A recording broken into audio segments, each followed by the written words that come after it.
Yo, ako nga pala si Rico Puti, isang artist.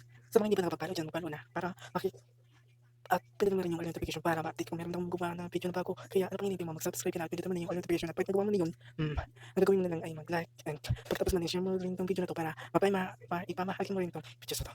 Nasa ganun din lang ay matututo at kahit yung ibang mga tao na nasa paligid mo na artist. Kaya kapag na-share mo ito, makakatulong ka sa ibang tao. Yun, hero ka pa. I-share mo. Subscribe. Sa mga hindi nakakakilala kasi natin din ang drawing ko, siya isang membro ng BTS. Siya si Jin. Isa, isa rin siyang artista and marami din na siyang nagawa na pumasok din sa isang teleserye, yung Dokto. Yun. Ang gastig dun yung nagpanggap siyang babae. Tapos yung isa pang nagawa niyang pelikula yung bulag siya. Tapos, basta, maganda rin yun.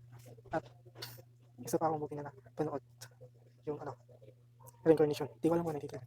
Basta nasa part 3 siya, nasa dulo. Subscribe, Rico Pocket.